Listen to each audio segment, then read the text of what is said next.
Awi tingin kahong ani. Nagpatong bunga sang rose. Amen. Lehi hiyan lumoy. Umahi pagi. Nagparo kuy nabingin. Yan kong ani.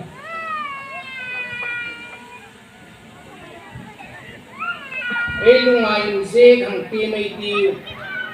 The Hmar centenary Assam 1921 to 2021 vongzawl lakhipur ngaibantlang presbyteries Presbyterian Church of India itakin logo alma kanpile puhayin pathentak him helwa ring thua pathen beglayin chân chính cha căn lâu rì kì thu lê rô quy căn kì chân chính cha chân lần la lê thu nê nạ chăng cây rô xe nang pa thiên tắc châu lê y tì tì su Krista hê đi dô hắn cũng xóm pa sari chang thum chân chính cha phun lu tu hai Reverend Kama Reverend H.P. Kambo Reverend Turku nì anh cùng hai hít tàn ôi hình anh zega Puntu Gospel Centenary Celebration Committee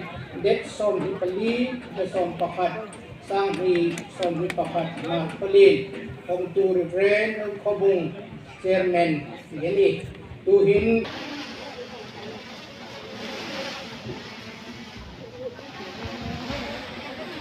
le hu le hu taru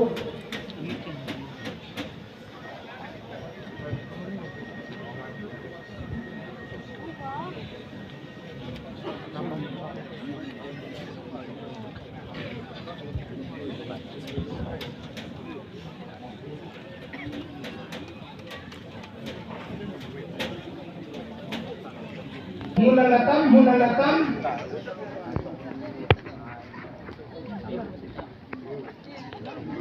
Putin pundan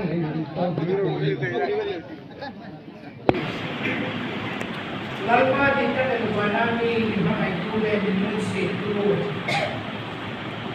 An pasak na mutai kadang kirjun Aksa jaga kirjun Kuri na panghan kai loa Anong naramhan pamit na sa lapin Lalpa along sin nolay na itijipa ng hitling Donga ito lalpa ichan chincha Anlaw na ka Ichan chincha lingin Nasat takasang kang mama Anong lingin Nasat takas ito Anong Iban pinagpang siya Donga ito Antak sa pasak na chaw Nilapin karapin Himumhay kong Nang marong ko Pagin ay nilaya ng buwan tutang tabhay kang puso pagin nang mamalsong na kantang liliyong ipanang hilbang ng seni lalpa ko'y sununahin sanchin chakan damay kapahon ka hanggang pagin kumsa alunitin sukal ka kumsa sumadun ng matun na ituntak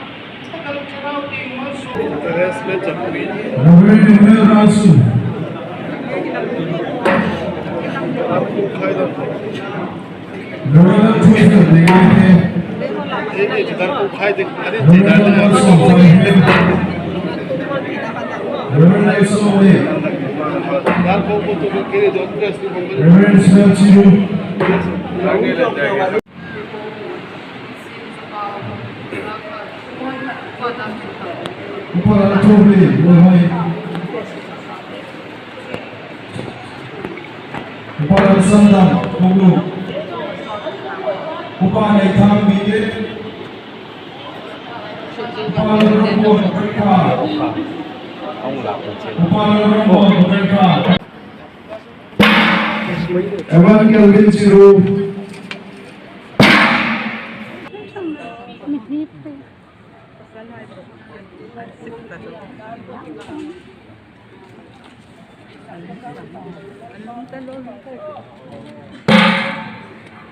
Piziki.